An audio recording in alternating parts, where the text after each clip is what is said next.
also on the panel. So, panelists, whenever you're ready, take your time, but please come on stage. You know what, I'm really trying for us, if we could finish at the intended time that the program is supposed to finish, I'd be a happy woman. That's why I'm just pushing everyone to cooperate.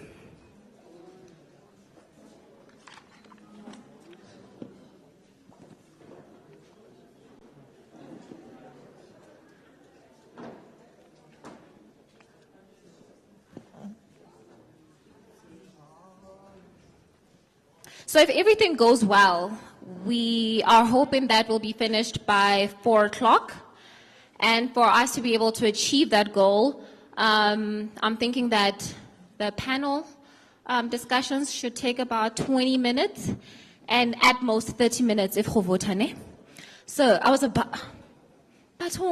to give you a grand welcoming, but you're right on stage. Okay, so I'm a very happy woman right now because in the panel discussions, it means that I'm going to get a 30-minute break. And to help me with the panel discussions that are going to be taking place, please welcome the chairperson of the South African Women in Construction and Building Environment of the Free State, Thandi Solo.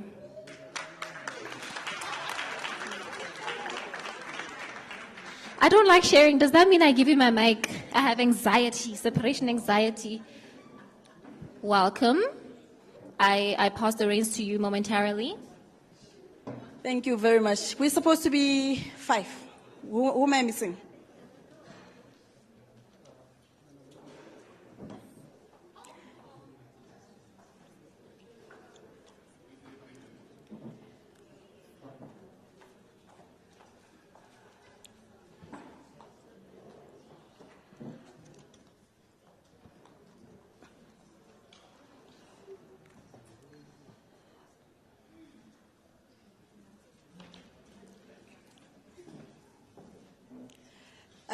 Thank you so much. May we proceed? Is everybody who's here in?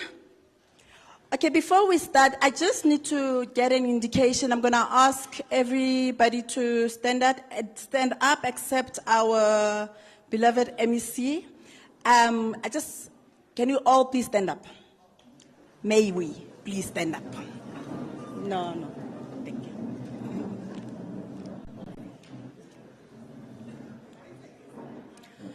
All right. So anybody who is an official in government, may we please sit down?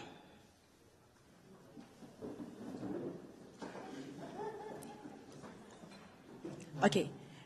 Anybody who is a woman in construction, may we please sit down?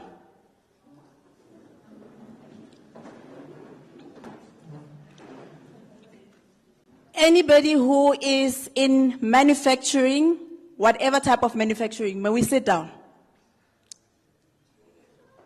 Okay.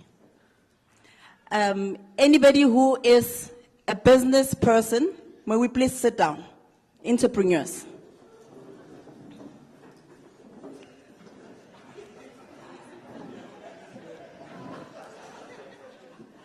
Anybody who is heading a department, as Maktotoa department, may we please sit down?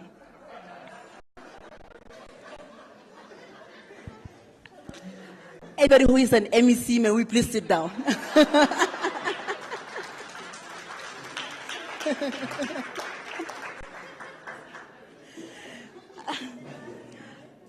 The whole purpose of this exercise, besides waking us up because it's after lunch, but it was also to just get an indication of my my audience.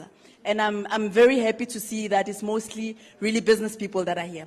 Thank you so much. My name is Thandi Solo. I'm the Ongosiam. Anybody who I did not mention, please, I'm going to give you a mic and you need to tell me exactly who you are and what you do. Thank you.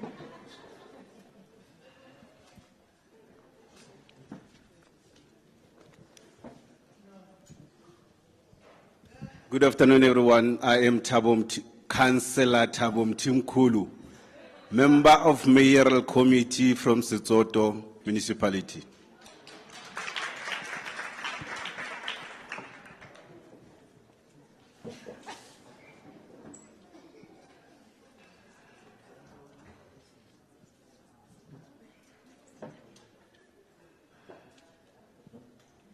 Thank you so much. I apologize, Councillor. I missed that one. Thank you so much. Ke a bona ntse ke robetse le nna. Before we proceed with the panel, we had requested, or the MC rather, earlier had requested that we put in our questions and put them on the edges of our tables so that we can then pose it to the panel so that it does not become a very long discussion between, you and the panel. So if you can still do that, thank you so much.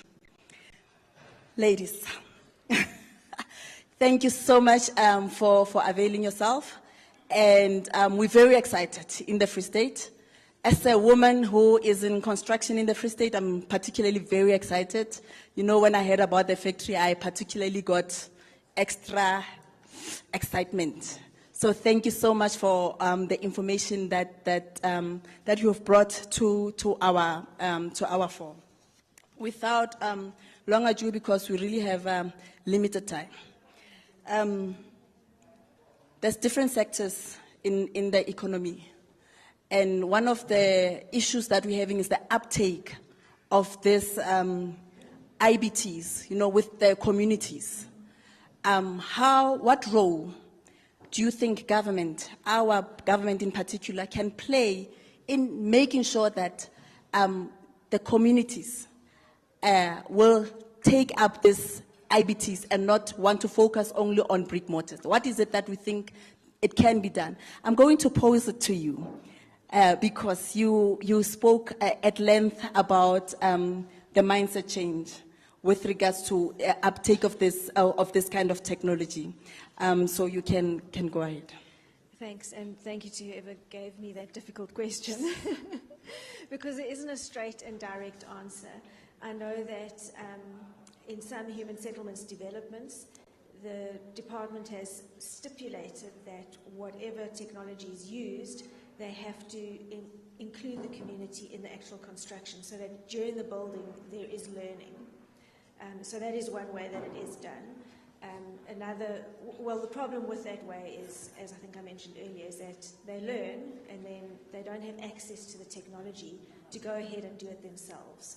So I think a good pathway then would be to provide access to the technology, access to the provider of the technology, so that if I built that development, I learned how to do it, now I want to do it again myself.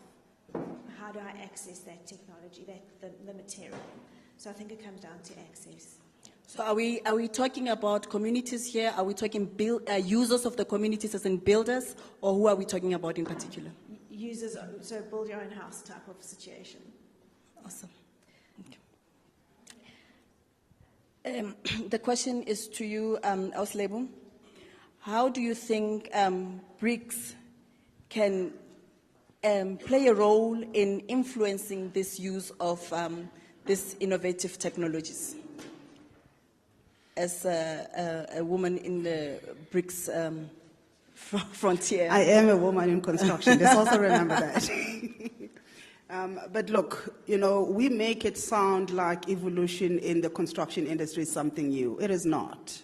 If you think about it, 50, 60 years ago, there were no power tools.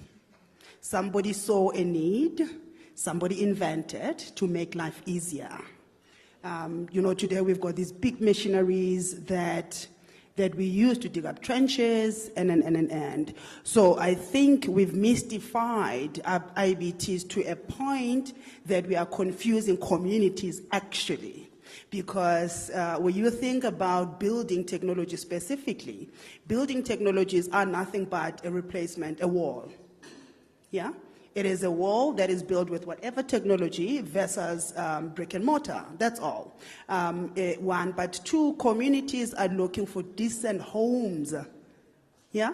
So if IBT can deliver a decent home, I think we're spending too much time in trying to convince ourselves that communities, are not taking long to accept. Before brick and mortar existed, there were ways of building before. People used to build with muds and brick and mortar. People came, and then they occupied the whole space. They occupied academia. They occupied the manufacturing side. They occupied the construction side. So it is no different here. I think the real conversation that we should be sitting in is how do we increase capacity within the IBTs? For me, that's a serious, more conversation than it is about uptakes. Great. You spoke of the construction business hub, and we're all very excited, and I'm sure the ladies here want to hear more about it. I mean, even the youth, I'm sure we have youth in. Thank you. I'm sure we have youth in our midst that are more interested in the hub. What I wanted to find out from you, when you your approach with the hub, is it empowering individuals to be established businesses that can operate in the IBT, or is it more of pulling of resources, pulling of more women, pulling of more youth that are going to then come together and approach bigger markets for more market access, for more innovation? Like you said, you're bringing academia, you're bringing experts in the industry. You bring in the contractors. You're even gonna be training people into how to use this IBT. So what I wanted to find out from you is it about the collective, or is it about empowering individuals? Okay, because we are operating in industries that do exist, and because they do exist, they already do have owners. An individual approach is certainly not going to take us far. A collectivism approach will certainly take us a distance. And what do I mean by that? So I produce trusses, light steel trusses. There's Umteto that also produces light steel trusses. I get this big order. Either A, I am going to insist on producing that big order by myself and take longer to deliver, or I'm going to pull Umteto and say, you produce this much, I'll produce that much, we deliver the order on time. Yeah? Now, bring it back to the hub itself. If you look at the approach towards the hub, it is an approach that says it is not only about training contractors, but it is about exposing the value chain of the different technologies, so that you begin to say, as a woman in construction or a young person in construction, where are the value chain opportunities? Sometimes your strength might very well be, if I look at our own technology, we buy coils, slated coils from somebody. Who is that somebody? Yeah, but perhaps out of these young people, there could very well be one that will say, I will produce reinforcing steel. So instead of me buying reinforcing steel for any of my projects, from people that are made already, I have to buy from that young person who is starting out, so that we help each other grow. He grows, she grows, I grow. Great. The question is to you, Susan. We saw we've got a couple of officials in our midst now, and you spoke at length with regards to what your country has been doing in terms of influencing how we incorporate these technologies into communities. So what do you think, what kind of mindset, and what do you think we should be doing, as officials in government, to make sure that this vision that our country has, this vision that human settlement has, because of the backlog? You spoke of 250, we're sitting at millions, I'm sure with 3 million plus in backlog with regards to housing. What advice can we then give with regards to that to our officials in the midst? Yes, the same as South Africa, we are blessed with a lot of sun. So already for the last, I think more than 20 years, we already been using a lot of street lighting with solar panels. And by putting a lot of lights in the communities, you keep the crime away.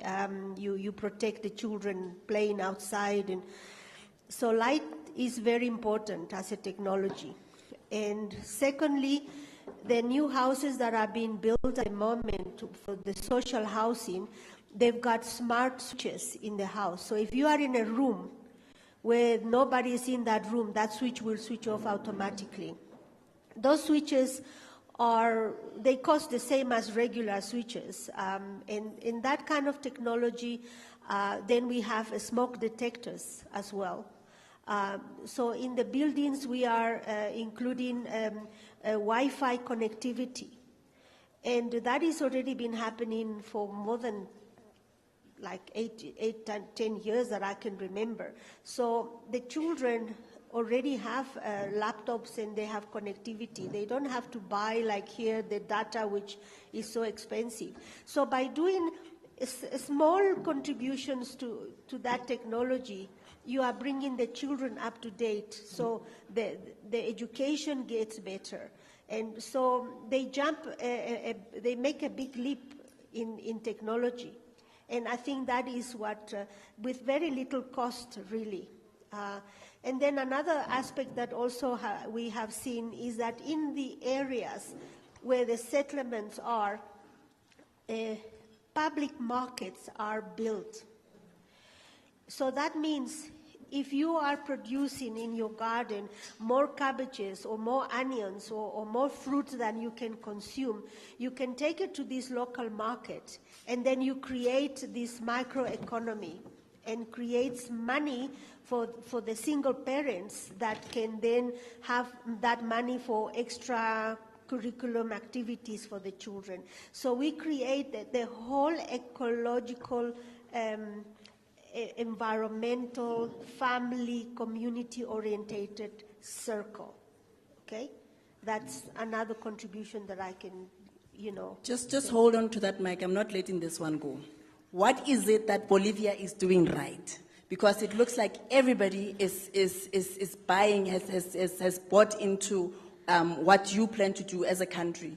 What is it that they are doing correct? What is it that you can advise? When I say official, I mean our government official. I mean the implementers who are going to support this initiative, who are going to support this policy.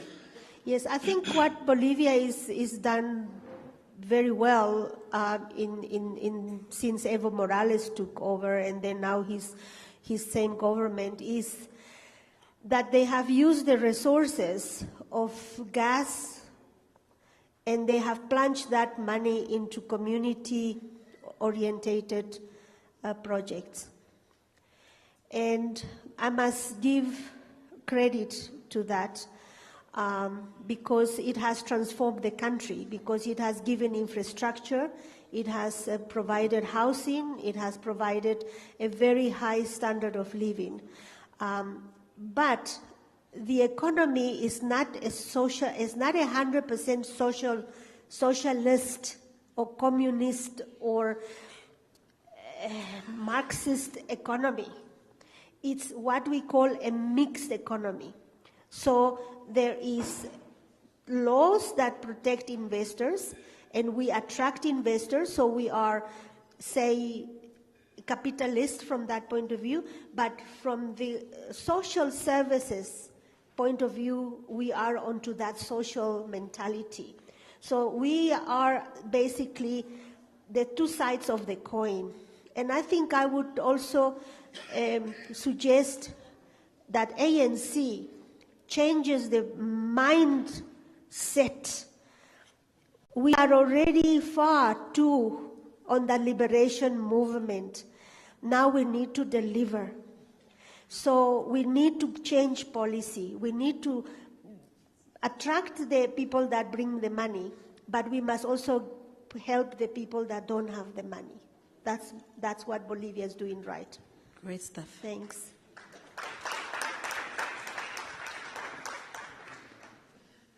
My question is to you, Ms. Ngobeni. What is it that your company is doing right? Because we're seeing all these orange tags in Africa and other countries. How are they getting in? How are they getting people to make use of this technology? What is your approach? Is it on more on a social level, or are you looking more on corporate as well? So I think for us with Hydroform is we really are putting people to the test. We are allowing people to try and test us. And I'll make an example. We've sold a lot of machines to Pakistan. And surprisingly last year, they shared a video with us where they literally did a 33 kg blasting test on a physical building that they built using the hydroform technology. So we did not prompt them to do this, but we do encourage people to try and test us according to whatever benchmark needs to be met according to your country or your continent. So the phenomena about that that test is that after blasting, remember the nature of, and I say this all the time, South Africa is privileged. We don't receive any bombing and blasting and whatnot, but they have to try and test their technology. The phenomena about the kind of content that I receive from people is that literally the building itself was still standing. And that is where we appreciate the fact that, and to answer your question, we appreciate that what sets us apart as a company is that we allow people to try and to test us. Thank you so much. I think what you're saying is going back to what Coralie was saying, because she was saying we need to, the users of the technology, it must go back to them. And with your technology, I see people will get more trust as well when they see big buildings, technology being used like this. And that's where the input of our government as well is going to play a big role to say any new infrastructure in terms of corporate buildings and government buildings, we need to then use this technology. To you, Ms. Marina, you coming from South African Women in Construction, and you playing a big part into this innovation. I mean, you gave us a mouthful into we must change our mindset and we must be innovative. What role do you think business chambers can play in influencing mindset change in terms of implementing of these technologies, or coming up, or being creative, or like the MEC puts it, being disruptors, not conforming. We don't want to be called conformists. I think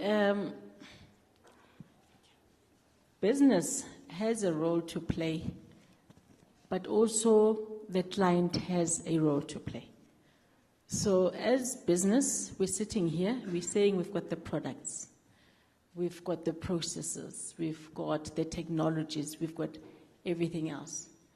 But we then want the users of our products to also be willing to be to have a mind change, to then say, instead of using conventional methods, we will use the following.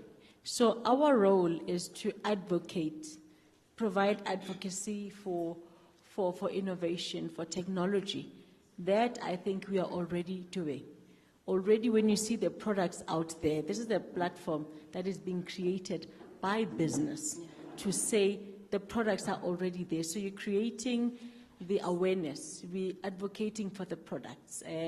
Those who, in some environments, if your audience was purely technical, you'd be having people coming here to be telling you about the qualities, the strength and the specifications of their product, so that you can actually compare apples to apples. If you have a brick and mortar building and somebody else brings a different product, you'd, at least from a scientific point of view, you'd know what is it that you're getting. So from that angle, I think that is where business chambers can come in, create the awareness, create the knowledge, create the discussions that will encourage people to actually interrogate what it is that you're trying to bring to the table. But I think you ought to talking to a listening ear. So it mustn't just be that we are talking and when we leave here, it's business as usual. No, let us try. And I think for me, part of innovation also, remember, even with anything, when it comes, you get those early adapters and laggards eventually. But we need to try it maybe where there isn't too much consequence. So if you as a homeowner, and you say, I don't want to try, maybe you don't want to try it from a domestic point of view, We've got structures that are not owned by individuals. So government builds social facilities. So if we trust the technology from a technical point of view, we can build a clinic.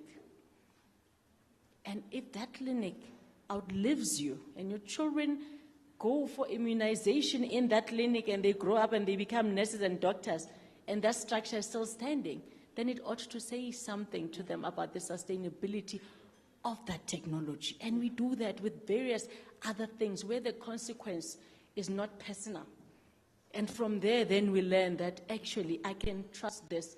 Now, next time you want to build your own mansion, you have seen the technology that is sustainable and you can use it because it has been tested elsewhere where it wasn't really in your personal space. So I think clients, government has a role to play in making sure that innovative technologies are advanced. But it must be driven by business, isn't it? Of course. I'm going to take a question from our audience. Nozenza Kakosha. A turnkey service solution requires a willing investor or partnership. Ground to seamlessly offer the housing consumer a service product that is affordable. Is there a model in place for SMEs operating in the township to build a house using the IBT method for consumers outside the margins of benefit by human settlements?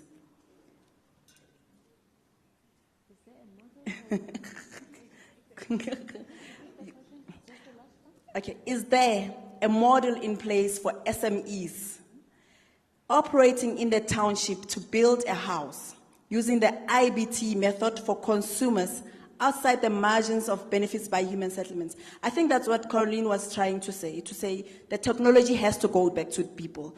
And exactly as the Ms. Ngobeni, they are doing it, give the people to build houses for themselves. Now we are in a capitalist state.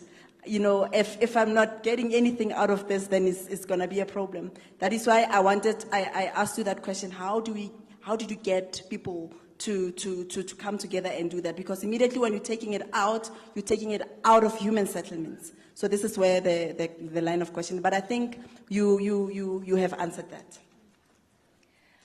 What I wanted to find out from you, Caroline, or you wanted to say something? Okay.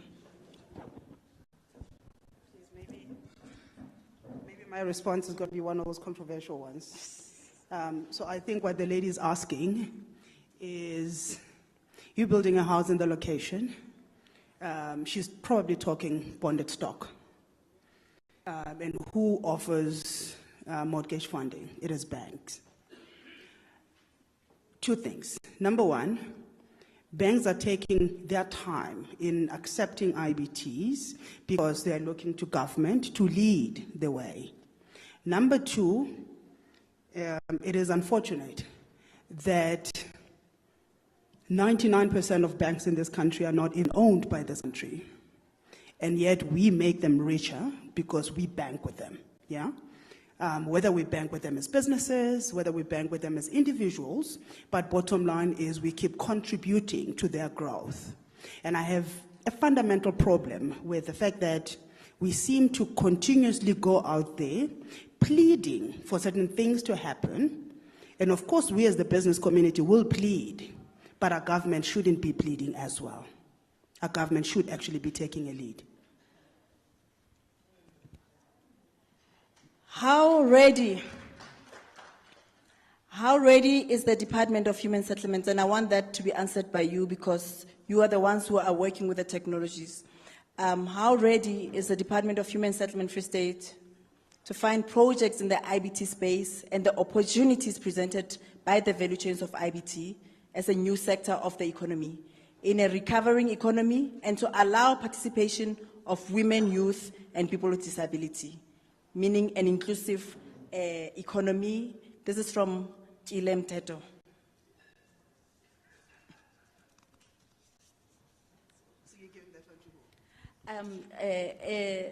Marina? Yes. But let me just say, We are sitting in this summit today, facilitated by the Department of Human Settlement. Let's also just remember that. But how ready are they? The state of readiness. I'm asking because you have been trying to make inroads. Maybe I should be asking you. You've been trying to make inroads and making sure. I mean, 2 years ago, we were already having a summit speaking of IBT, and nothing has come of it yet. As we're speaking in 2022, how ready are they?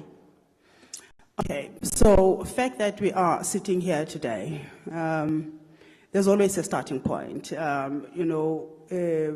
What we've got to appreciate is because you're coming from a back foot, you're coming from, somebody that's seeking to disrupt existing industries, existing in a sense that every policy is structured in such a way that it is pro-brick and mortar.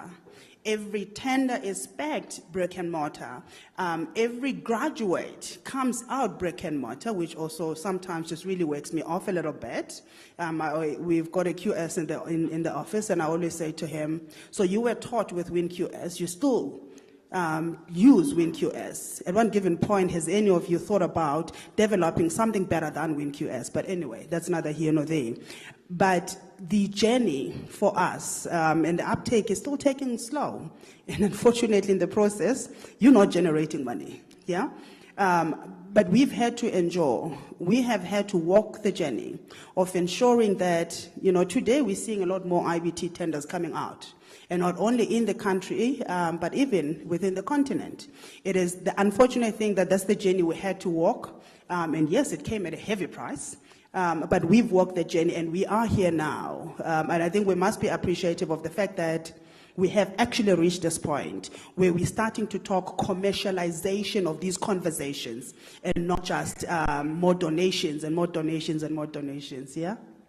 Okay, I'm sure Marina would like to add. No, I don't. This question is very key because you touched on a very important part, which is commercialization. Because when you're looking at the cost of production, and one of the things that we're speaking of is that in order for you to get the IBT to what it's exactly supposed to be, you need to be looking at the cost. You need to be looking at the time frame. That's how we're selling it. We're saying it's very cost effective. We're selling it as a very is time effective. And it's all its other benefits, insulation and all of those things.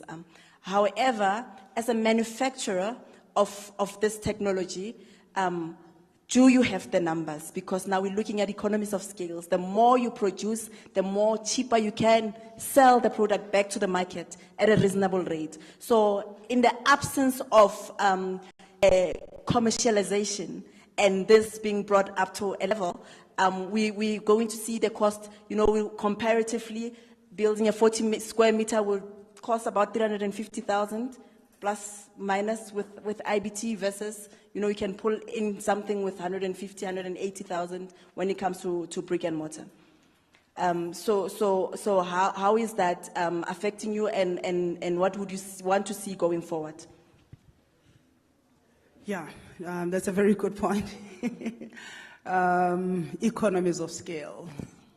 But it's twofold, though. A competitive environment tends to drive the cost of a service down or cost of a product down. Okay. Now, if you look at the kind of technologies we are using, they are more steel reliant. Now, let's look at the steel space for a second. There's only one miner and producer of steel, really, in the country. Anything else is really an import. Yeah? So that already says the cost of your raw material is already high by virtue that there is no competition in that particular space. And come back to the market side, you would hear a whole lot of IBT practitioners, doesn't matter what technology they use.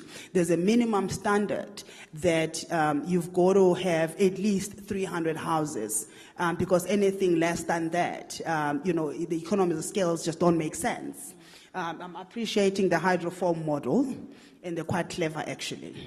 What I've read from what you've said is that I've made notes, actually. And I wonder who's funding you, but anyway. So they do more of a social investment but against a commercial transaction, the selling of the machines. Yeah? So it's balancing it out, but somebody has got to invest in the social part of it.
%, inclusive of the 95%, because this is not an all white and all black scenario. This is, creating capacity for the country to go and trade in global stages. In global stages, in this scenario, if I do not talk as a Pan-Africanist, if I talk as a South African, then I'd say even the African market is are part of the international stage. So when we speak from that perspective, then we must appreciate that we would want to go and help our brothers and sisters. That's me being a Pan-Africanist. We want to help them, roll out their own housing deliveries. I mean, we might not be sitting with a bad scenario where we are importing more building materials, but hear me tell you, the rest of Africa is struggling.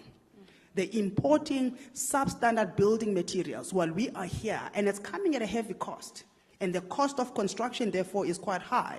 So while we develop these solutions here and we scale them up using the domestic public markets, then we're gearing ourselves to go and help our brothers and sisters in Africa. Yeah? Great, round of applause. Just a few technical questions because people seem to be very interested in hydroform, but in any case, you're the only one who presented their technology today. Do we use brickforce with hydroform? We don't use, okay. Is the cost significantly lower than brick and mortar? That's the other question. 30% saving. So I'll make an example. We have a machine that it's not, I wouldn't call it our top of the range, but I call it our top of the range. It's our Toyota, I would say. Very reliable, but it's a machine that produces about 2,200 bricks per day, right? Blocks per day. And in retrospect, if you're looking at it from a project perspective, that's in a month you are able to build about 50 square meter houses. That's a 30%. It's a very relative, very high cost saving. Time effectiveness. And you also save on time. So to draw the picture for you, at our office we have a 40 square meter demo house that we built. The same video that I illustrated with one of our technical guys there, that was built in 11 days. A 40 square meter house. Great. Okay. Lastly, do you also sell brick making machines? That's a question from I think.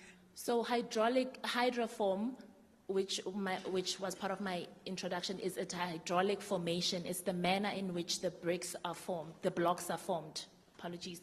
So yes, we sell machines, entry-level machines. We've had entrepreneurs like 21-year-old boy buying a machine on the spot and producing bricks from outside, from their yard, basically. People in the Northwest that have a wealth of land like Free State does.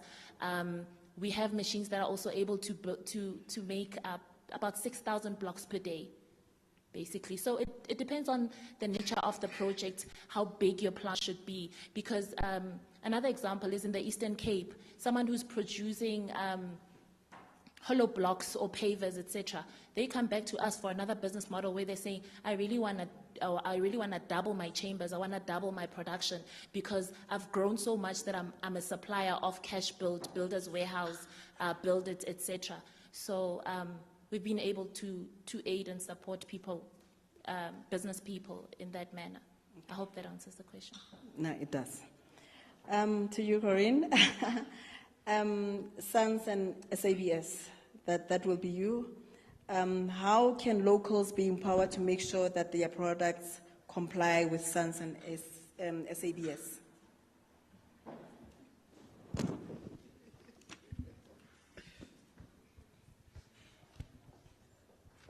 Come back tomorrow when Agrimar is talking. You don't necessarily need to be SANS SABS compliant. Are you talking product now? Yes. Or design? Product. Product. Yeah. Agrimar is there to certify non-standard products. And I'm sure that I'm not going to take the thunder from tomorrow, but that's how. Great. We fast running out of time. The most pertinent question. There's ladies that are coming from Gauteng. We are in the Free State, and I'm not seeing anybody from the Free State sitting on this platform. I'm a panelist. How are we going to make sure that women in this province benefit from this? I understand that there is a business hub that is going to be taken up, but you understand the economies of this rural province, it's vast. There's somebody who's sitting in Harib who will not be able to perhaps get to Sasolburg? How are we making sure that every woman, every youth, and I would even go further to say every business person who's interested in being part of this can access this? How are we going to make sure that Free Staters are going to benefit from this? I know we South Africans, please don't play that one from me. But how are we going to make sure that Free Staters, the women in particular, the youth in particular, the people with disabilities, because these are the people that are still disadvantaged to this date. How are we going to make sure that they get a piece of the pie, they play a role into this thing? Please, any taker, really. I can even take a mic to you. Very interested. Very passionate about this. I think with the Innovation Hub, we indicated that it's a mobile unit. So you've just spoken about the vastness of Free State.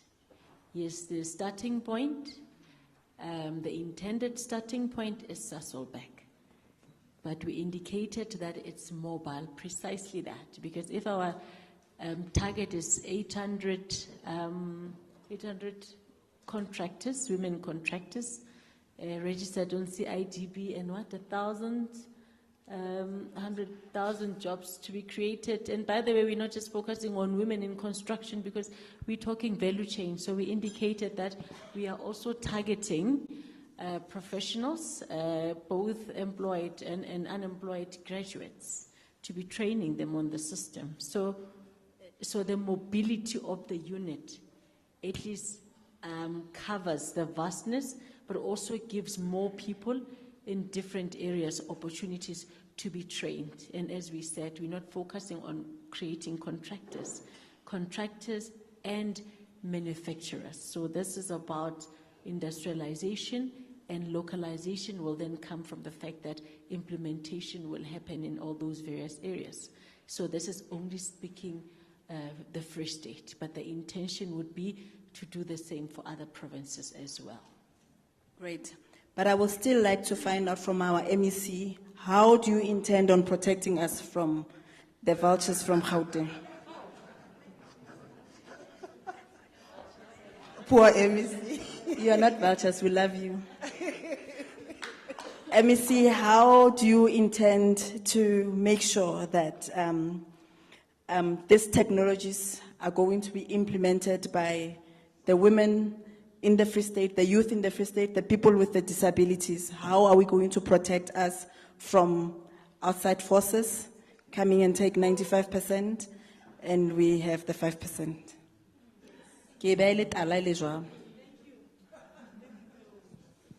Very interesting question.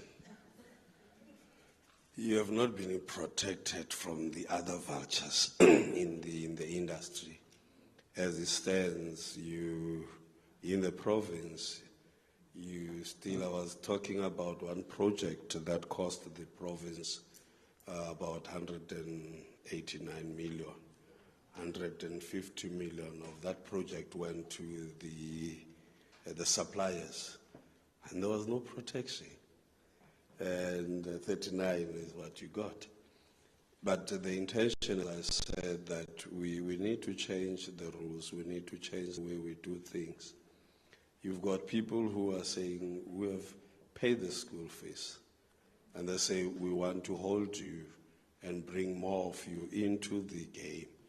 And why should I protect you against such people when people are saying, come, play, let's help, and they teach you the games? The only thing that we need to do is to learn and to take as much as we can and create what we can at home.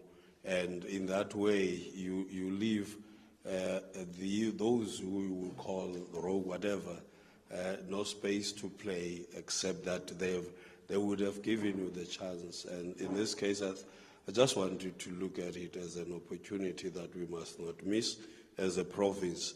And once you have this and you are trained, you develop your own skills. But there's an opportunity for you to be creative. And the only way you can innovate, the only way you can learn is also to get people who have traveled the road. So we will protect you the best we can, but we want to grow. If I protect you, you won't grow. There's the same thing with a child at home. You protect a child too much, the child will not grow to be a responsible adult.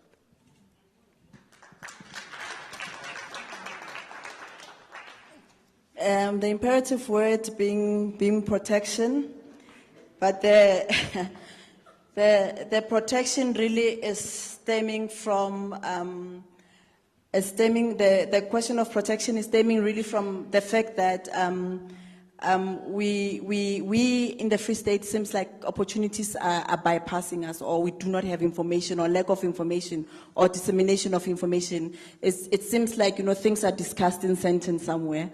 And when it comes here, you know, they only implement it here and we only get to find out about them. It's the same issue with women.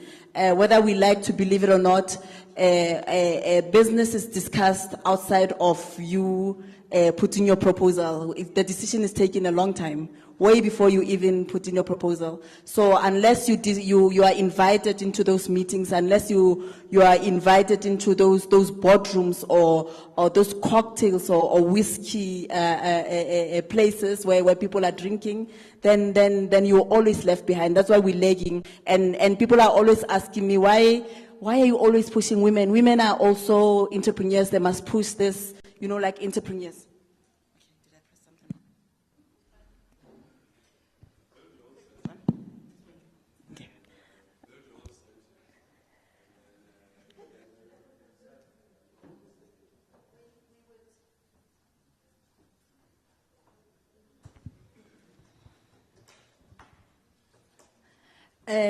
MEC, we would love to build our own center, and I think that's what Sawik has been trying to do, to build our own center. However, without the assistance of the powers that be, the decision makers, the key decision makers, we find ourselves sitting in the same situation. Legislation will be passed, but without willingness for anybody to implement that, we will always be sitting. How many women have we supported, and we're sitting at 20%, or we're sitting at 15%, because there's unwillingness. Hence, I posed the question to her to say, how do we make sure, because this whole thing is not only starting, legislation plays a role, but there must be implementers. And if there's unwilling implementers, then we're going to find ourselves in the same situation. We've been with this IBT. If there's no implementers that are saying 60% of the procurement of building houses is going to be on IBT, and we're still sitting with the kind of numbers that we're sitting at, then we absolutely going nowhere. We would have sat here and absolutely no difference whatsoever. So that's where we are. And my last question really is to say, I love that academia is here and you have your own roadmap. I love that I saw NHBRC here. They have their own map by an Agrima. I'm certain Agrima is here. Even the Department of Human Settlements is here. They've got their own roadmap. But what about the coming together of all these institutions and having one policy, one roadmap that is speaking to this challenge that we're having in implementing this, in solving the human settlement issues? What are we going to do about that? Because we need, otherwise we then operating in silos again, and really we have seen there's no results. Keep on doing the same thing over and over. Madness. Thanks. The STI for SHS roadmap is very much about exactly what you said. It's about linking everyone together so that we're not working in silos. It was developed with intensive stakeholder engagement. We were here. Where's University of Free State? Over there. Will testify. We had a workshop in every single province to hear from every single province, what are your needs, what do we need to be focusing on? So we're not just operating there in Gauteng. And we invite you to engage with us, Free State, and everybody, please. Engage with us through the LinkedIn group. We're still busy setting up a website, but that's what we're here for. We're here to build those connections. And government, everybody, is looking to someone else to set the example. Everyone is scared to take the first step. I invite you, Free State, show us how it's done.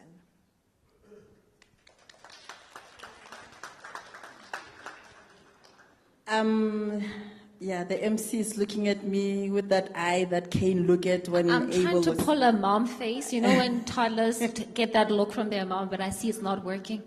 No, I'm done, lady. Thank you so much to our panelists, and I might have called you vultures. It was a joke, really. You're not vultures. Thank you so much. We are extremely informed. There's a couple of other questions that has been posed, so we will put it together and we will direct it by email to the relevant parties, and we'll get back to those people. I'm sure you will post it on the website or social media, so that people can see how the questions were answered. And you have also given your contact details. So thank you so much for coming. We're very excited about this opportunity, and we're really looking forward. We can't wait. Thank you so much.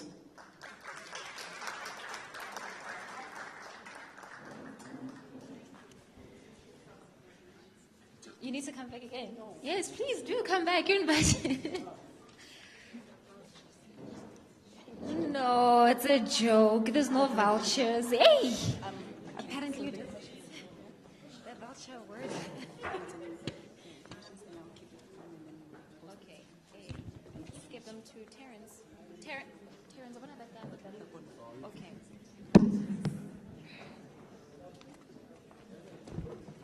Sure. Time flies when you're having fun, eh? Like, we literally got over 20 questions and we barely made it halfway through. So the questions that were posed, we'll give them to Terrence, and then they'll find an innovative way of making sure that we still address the many questions that you guys had. I just quickly wanted to find out, have any of you visited the stalls that are outside? Guys, you know, people came here to work. And girls, you went. Thank you. Thank you. Those exhibitions are there for a reason, you know. There are people that came here to work, and they have to meet targets. And it's hectic. So there's a lady by the name of Peggy from NHBRC. She came to me telling me, hey, like, I have a report to make when I get back to my office, and please tell the people to come and see the stalls and, you know, fill in forms, because we need to help each other out. So I asked her what is it that they do and what the information would be, well, who the information would be relevant to. She said that they've created a key point for contractors, developers, and any other person that would need an IBT systems to build houses. And shame, let me show you what she did. Because I said, girl, when you mention forms, after people have eaten and they've had a long day, I'll try, but we'll see. And literally, guys, this is her form. She says she tried to make it as simple as, oh, there she is. Do you have the forms with you?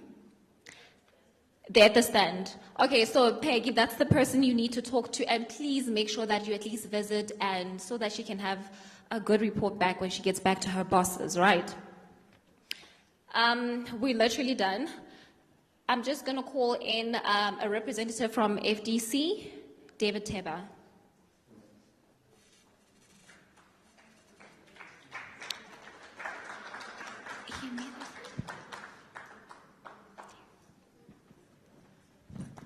Is David here yet?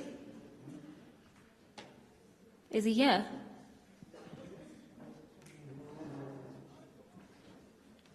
And apparently I'm not strict enough, and I just wanted to say that with this segment, I'm literally giving people 10 minutes to speak, and that's it.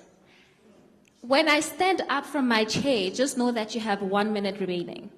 If I stand that side, you have 5 seconds. If I stand next to you, I'm coming to get the mic, and that would be rude. So please, let's stick to 10 minutes, guys, so that we can leave here as early as possible for us to go back home, freshen up, to be ready for tomorrow. I get it? Thank you. Dr. David? You have 9 minutes remaining. I'm very strict.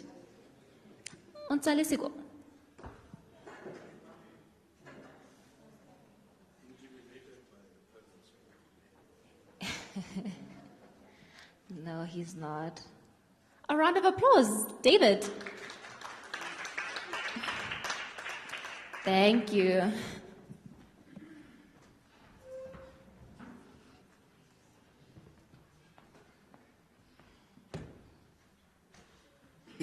Afternoon, everyone. I can see that most of you are exhausted, especially after a very good meal that was prepared for us there.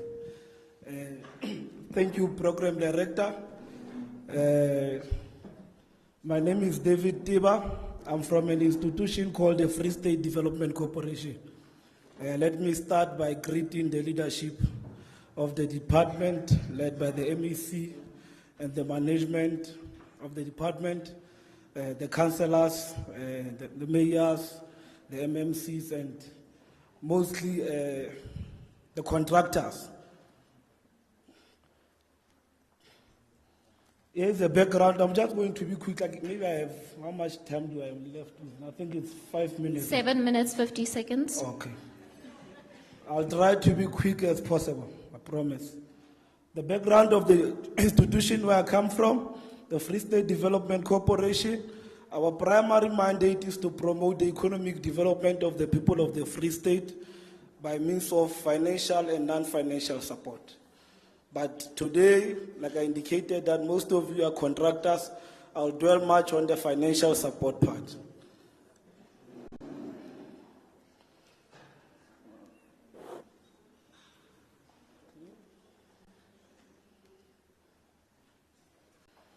The financial support that we have two forms of loans. I want us to understand these are loans, not grants. Because many people will come to us to say that, hey, David, one colleague of yours, when he was presenting, he told us these are grants. So Tina, the FDC, you are not dealing with grants. It's strictly business loans. So on the long term, we have the long-term finances and the short-term finances. So these ones here, I'll start explaining the long-term finances that we have. The reason why I'm saying it's long-term finances because the loan repayment period maximum is 72 months. So when you speak of the long-term finances, you speak of businesses such as the agro-processing, the manufacturing. Especially to break, I heard you when the panelists were here, you were talking about the value chain, in order to sustain the value chain. Especially when coming to the women's settlement, because you have contractors that are being given tenders to say, go build this particular number of houses. To start with, you have to get a supplier for bricks, you have to get a supplier for solar panels, you have to get a supplier for cement. So in order to control and monitor the value chain, we are able to fund the manufacturers to say, FDC, please assist me, I need cash to manufacture bricks. You are able to come to us, we assist with funding. To say, FDC, please assist us to manufacture aluminum frames, to manufacture solar panels. So you are able to come to us with a business plan, we are able to assist you to kickstart that particular business. And then we have agro-processing. So Free State is an agricultural province. You remember that agriculture is divided into three. You have your primary agriculture, your secondary agriculture, your tertiary agriculture, so to say. But like I indicated, today is the program of women's settlement. Because of time as well, I'll just go straight to what benefits, especially the contractors. So under the long-term finances, yes, we have the agro-processing. We also have the franchise. You want a franchise, maybe whatever the brand it may be, you're able to come to us with a franchise agreement from the franchisor. We're able to assist with cash, and then you were able to kickstart your business.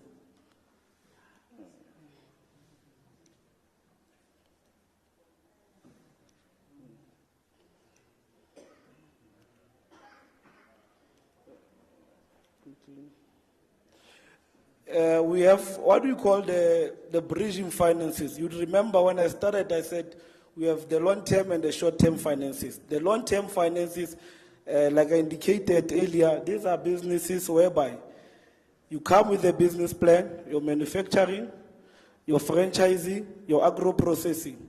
You come with a business plan, we are able to assist. This falls under the long-term finances. And the security thereof, because we're a government institution, you'll know when you go to commercial banks, they will say, part of your security must be one of your assets. Maybe your land, maybe one of your house or whatsoever. So tonight, the FDC, what becomes our security is the equipment that we buy for you, as far as the long-term finances are concerned. The policy states clearly that 60% of the capital required, it must be equipment. That particular equipment becomes security on the law, as far as the long-term finances are concerned. We have the bridging finances. These are short-term finances. Short-term maximum loan repayment period is 12 months. These are strictly tenders in a language that most of you will understand. Divided into two, we have construction and non-construction. Construction is whereby most of you falls under. Currently, we have contractors. This project started as far as from last year. We have contractors from Women's Settlement undergone a process called Construction Development Program, CDP. Most of them were grade 1 contractors, undergone the theory part, and then the practical part, they were given houses all over the province. So the department, realizing that these contractors do not have capital to start with the project, they came to the FDC, were able to finance them. And I saw most of them are here. And the advantage part is to women and young people. Most of those contractors are in villas. There are houses that are being built there in villas just next to the N3 there. Those are contractors that we have assisted. Others in Springfontein, others in Kronstadt, others in Botshabelo and Tabanchu. So this is a very good initiative, HOD, which I still believe it must also be implemented thoroughly in the department. Because most of them, ever since they've undergone that particular program, we have assisted them with finance. They have moved from grade 1, others are now in grade 5 or grade 6 CIDB, which means they are able to get, their bank balance are looking very good now. So they fall under the bridging finances, the construction part of it. Because the non-construction is whereby we are being given an RFQ from the department to say maybe give us, you have quoted, to make an example, stationery, cleaning material and so on. You don't have capital to start the project. You are able to come, we finance and then you invoice. So those are the bridging finances that we have. I'm trying to move a little bit fast because time is not on my side. So as for the security thereof, for these ones of the bridging finances, the tenders, here the security becomes what we call session agreement.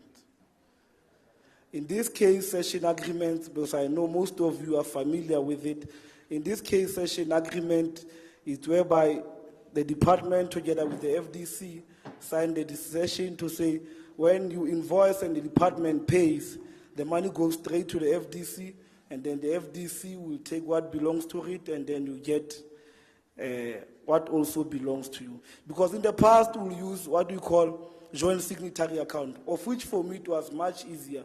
But clients being client will do their own things.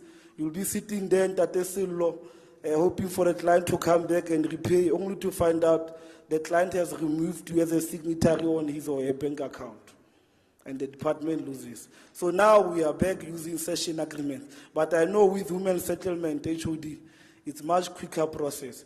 There are also those that came forth, I think 2 weeks back, that were busy processing the application, that are being given individual subsidy houses there by the department. So we'll be completing the application. They will start with the project because our people need houses. So we must also fast-track process from our side as well. So the security of those ones is session agreement. This is the non-financial support part that we have to say after we have given you money to start a project, it is our responsibility to monitor the project until such time you are able to finalize the project. Like I indicated, those contractors that we have funded, it's my responsibility to constantly monitor that they finalize the project and they're able to return back the loans in full, of which we are doing that quite correctly. And then for the industrial sites, the factories that we have, especially for those who are interested in manufacturing, as far as monitoring the value chain is concerned, we have factories in Botshabelo, factories in Kwakwa, whereby we are able to give you and rent the factories at the very less prices as compared to the commercial ones that most of our SMMEs can't able to pay those rents. So if you want to, you have an interest of applying for a factory there, the FDC is also there to give you a factory, very good spacious factories at a very less rent.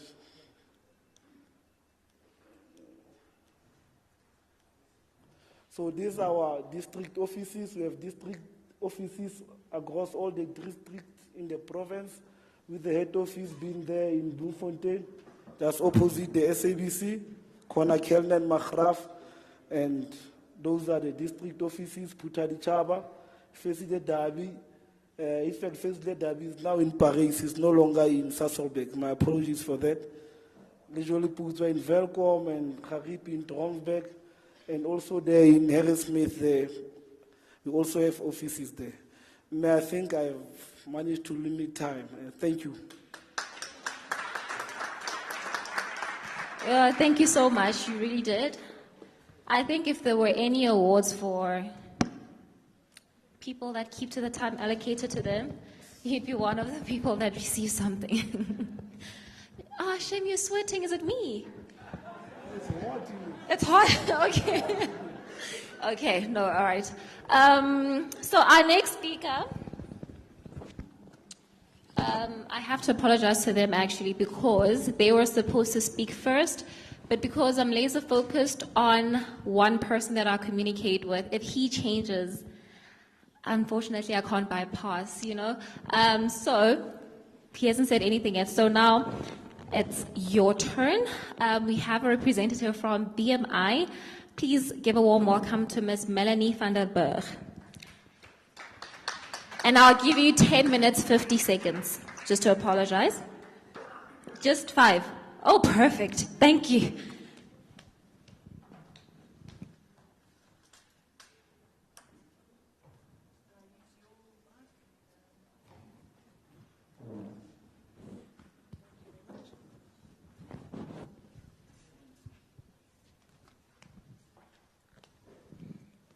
Thank you very much. Yeah, it's working. A lot of you guys. Dumilang, Sawubona, good afternoon. No pressure. This was not planned, so thank you for the opportunity. First of all, to the organizers of this event, our Honorable MEC, thank you very much. This is an event to remember. So not to take up too much of anybody's time, I'm literally going to be 4 more minutes. Just to give you an overview of what we as a company do and what we try and represent in the markets and the standards in the industries. So, what about this?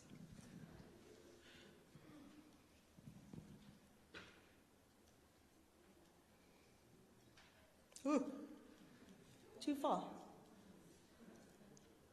Thank you. Okay. So, maybe I'm too impatient. There we go. Just an overview. BMI Coverland is an international company. Coverland South Africa is 70 years old. We know exactly what to do and what not to do. We've gone through those roads. But what we have learned is how to build the family, the reunions, the team, and everything that needs to be done in our industry to make it sustainable. Established 1949. I'm just going to go through a couple of quick details. Our national footprint in total, how do we make it easier for people to buy from us, to be able to deliver the service, is to have the footprint. We're part of the Green Building Society, and also, because we're an international company, that gives us the opportunity to have backup, our big brothers, like we just heard now. Going forward, all of this gives us the innovative, I just want to get some water. All of this gives us the opportunity to have the innovative ways of where's the opportunity? How can we fill the gap? How can we go into the markets where we are trying to rebuild? How do we empower the people? How do we provide the sustainable product? Just not on the innovation. You can come up with something today. Is it going to be worth it tomorrow? Is it still going to be there tomorrow? How do we install it? In total, if we can't give something that's sustainable, how do we plan to empower the people that wants to grow in the business, grow in the markets?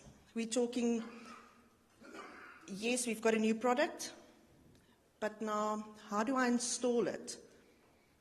So we thought, okay, let's go a step forward and include the people on site. Empower them, train them on how to install the product. We don't just sell it, we train. That's also the empowerment part of it.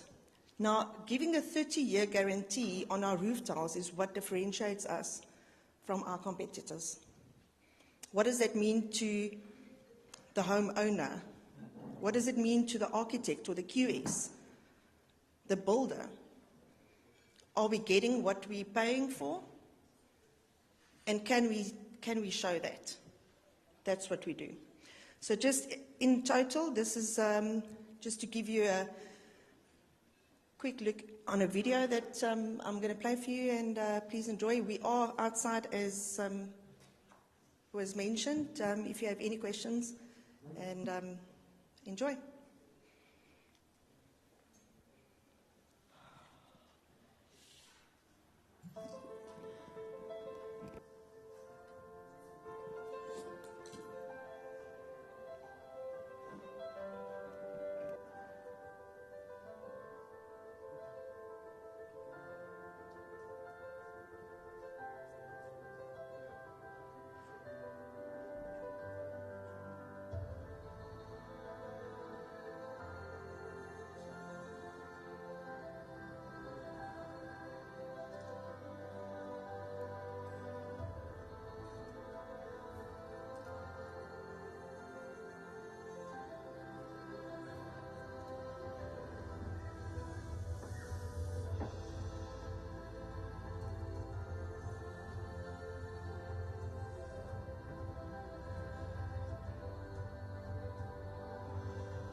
So thank you very much again. That was just BMI, Coverland, Bros, Monia, Equipol, and we're outside for any questions. A round of applause. And we have officially come to the end of our program for day one. I got terrified when I saw Tara coming in. I was like, whenever this guy walks up to the stage, there's a new addition. So there's nothing else I can close off for today. All right, so thank you so much for joining us today. You guys have been an excellent audience. I'm hoping that we're going to see you again tomorrow for our day 2, which is also our final day. Please make note of the following. We will need everyone to be here at least by 8 o'clock. Remember, today we started at 9 for registrations and everything. The second day, the registration is going to be at 8 o'clock, as the Minister of Human Settlements will be starting, or she's scheduled to start her address at 9:40. So we cannot be late. We must be on time. The people that have booked here to sleep here, excellent choice. Those of us who didn't think things through, let's drive safe home and be here again tomorrow. Just a personal note to myself, I think I should wear pants and sneakers because I've worked for my money today and my feet are on fire. But thank you so much again, once again, for your time. Please invite more people. Let's make sure that the venue is filled to the brim again tomorrow. Thank you. Enjoy your day.